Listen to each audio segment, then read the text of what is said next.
Elesh Norn basks in her victory, but quickly sets her mind to the task at hand, bringing the truth of unity to the rest of the multiverse. In the meantime, the defeated Planeswalkers of the Strike Team are set to rendezvous with those waiting to hear word. What will heroes look like in the face of utter defeat?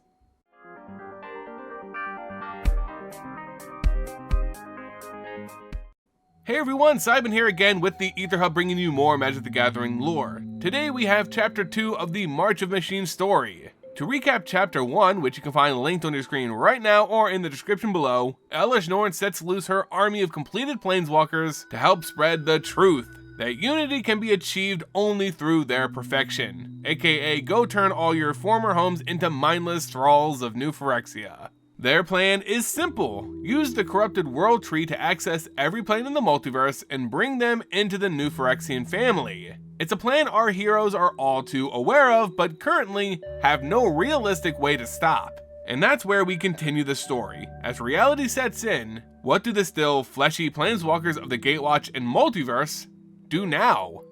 And before we begin, I just ask if you're enjoying these videos to please show support by leaving it a like, becoming a subscriber or a member of the channel, and sharing it with others. Now let's get into Chapter 2 of March of the Machines story, Holding Your Breath, written by K. Arsenault Rivera.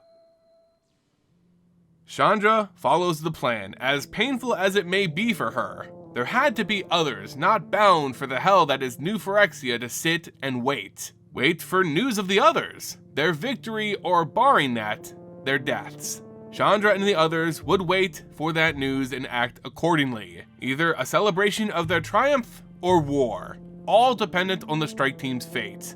In a small safe house on a plot of land that once housed Vess Manor on Dominaria, Liliana hosted Chandra, Vivian Reed, and the dryad, Wrenn. Time passed slowly, as if Teferi was still somehow with them channeling a spell. Soon, however, their time would be up. 2 weeks was all they allotted for waiting. If no news came back after 2 weeks, they would assume the entire Strike Team had died, and they would move on to Plan 2, all-out war against New Phyrexia.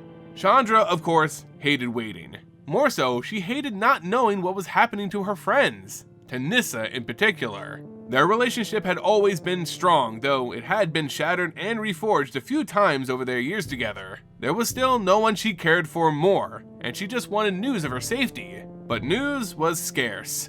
In thinking back on this threat, the New Phyrexians, Chandra's hatred boiled. They were monsters, who changed people into monsters. Ajani, Tamio, they had forgotten who they were. Those countless people on Dominaria who had fallen, were they even people anymore? Any shred of empathy burned away. She didn't bother herself with such deep philosophical questions. Her fire would torch any Phyrexian under any circumstance. Chandra spends most of her time mentoring Wrenn, a dryad who bonds with trees and shares their strength. They connected over their ties to fire. Wrenn is bound to trees to help keep a magical fire inside her body from expanding out and incinerating her. Chandra had learned much from Jaya, a pyromancer and another casualty of the Phyrexians. She's gone now, and somehow Chandra is now the mentor. It doesn't fit her, at least she doesn't think so, but still, Chandra helps Wrenn control the burning trapped within her. Until a signal is loosed above their safe house. Some of the Strike Team had returned. Chandra paused. Though she hated waiting, she hated more knowing and finding out the worst. She pushed through that anxiety and walked into the safe house to see just 3 members of the Strike Team there, none of them being Nissa. Tyvar, Kaya, and Kaido were sitting around a table of potions and herbs as Liliana tended to their wounds. The news wasn't good. Of course it wasn't. Tyvar explains how their corrupted world tree, dubbed Realmbreaker, had succeeded in its mission. The Phyrexians now had access to every plane, and they were attacking. New Phyrexia itself was lost. Elesh Norn had prepared for each and every one of their actions. The group tells her about Nissa. The news hits her with the weight of a star. Though deep down she had already known the answer when she noticed Nissa hadn't returned with them. A swirl of emotions overtake her, but she somehow keeps her head for the time being. Vivian Reed asks where Jace is. Liliana sarcastically answers he's fashionably late as always. Tyvar is the one to break the news.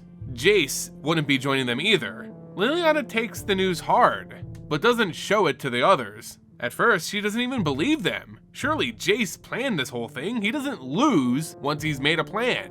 He just doesn't. The survivors tell them the story, how the tree connected to dozens of planes, how Jace tried to use the Silex regardless of what untold destruction it could cause, Elspeth running her sword through him and making a noble sacrifice with the Silex. Only 4 of them had returned, and the Wanderer wasn't among them because of her unstable spark. Chandra wants action, her emotions starting to again get the better of her. Surely they could go back to New Phyrexia and find another way to cut down that damned tree. Kaya tries to reason with her. It's just not possible. They had a plan, and they were stopped easily. Rushing head first would amount to only their own deaths. Chandra doesn't care. She'll go and burn it down herself. Liliana too gets up in anger, but instead she plans to go to Strixhaven to help prepare for the plane's defense. The group must now focus on their next action, prevent the loss of any further heroes, save those they can from this initial invasion in the hopes of mustering a force to strike back. They must travel far and wide, spread the news of the Phyrexian invasion, and build up their resistance. Chandra, however, doesn't like this plan. She announces that she'll return to New Phyrexia herself, take the tree down with the help of those still unaffected by the Phyrexians' blight there. Should they abandon the Mirrans there to die? No one answers her, because they all know the uncomfortable truth. The mortals left on New Phyrexia were but the first casualties of a much greater war. Chandra tries in vain to convince anyone of her plan. Even Liliana for a moment considers it, but rushing in, that's just not her. She travels back to Strixhaven and leaves Chandra to her little adventure. Chandra cannot admit defeat on New Phyrexia, because if it's gone, then Nissa is also truly gone. If they can retake New Phyrexia, maybe, just maybe, they can do something for the infected, for those lost, bring them back. No one else is on board, so Chandra wanders out alone, taking in fresh air before heading to New Phyrexia alone. Before she goes, a crying Chandra feels the approach of Wrenn, who listened to the pyromancer's reasoning and actually agreed with her. Defending planes was righteous, but the corruption would only stop once it was dug up from the roots. The world tree must be dealt with. Still, there were only 2. 3 if you count Wrenn's tree companion she called 7. Wrenn suggests they can join Teferi, but Chandra's confused. No one knew where he was, or if he was even still alive. He was lost in his temporal anchor when the Phyrexians attacked. His spirit was lost to time, or so she thought. Wrenn told her that she had spent some time with Teferi, and he taught her how to follow threads. That time was like a thread that can sometimes become knotted. She could feel him out there, captured in a knot, and she could unwind it, bring him back, but she needed help.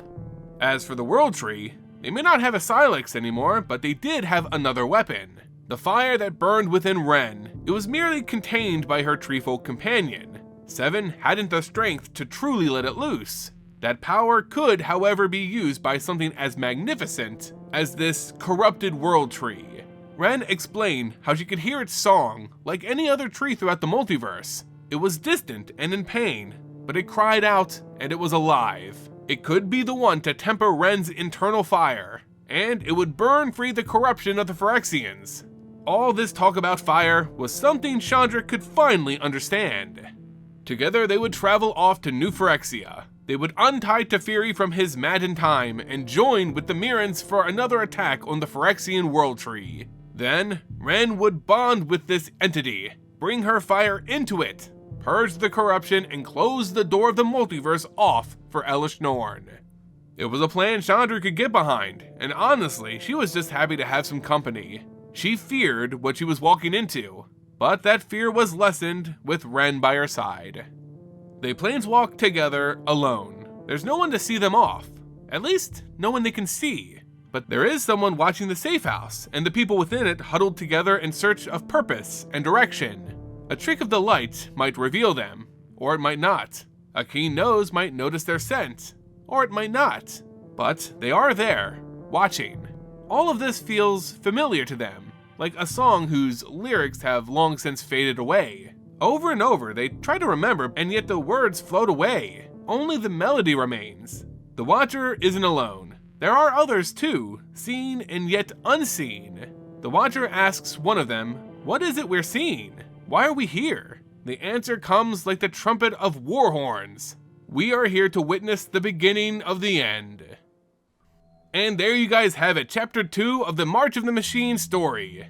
So, big hits. This is one of the most emotional stories I've read in a while, like, really. Seeing Liliana's reaction to Jace's fall was really heart-wrenching. She truly cared for him, and she just couldn't believe that he was defeated. I really suggest you guys give it a read because my summary just doesn't do it justice. But we get a new plan of action here. Wrenn, with her magically bound fire, wants to set loose on the World Tree. Wrenn and World Tree card incoming. Should be pretty powerful given the properties of the corrupted Phyrexian World Tree, but will she burn it free, or will Wrenn just be completed like Luca? We'll see. The last bit of the story, these creepy Watcher guys, I don't know what it's all about. I think it may be foreshadowing the people of Zalfir who Teferi is working to unphase, so that they can join in the fight, but I don't know. What are your thoughts? Let me know in the comments below. And that's gonna do it for today's video, guys. If you enjoyed it, please show your support by leaving a like, becoming a subscriber or a member of the channel, and sharing it with others. It all goes a long way in helping our community grow. As always, guys, until next time, see ya!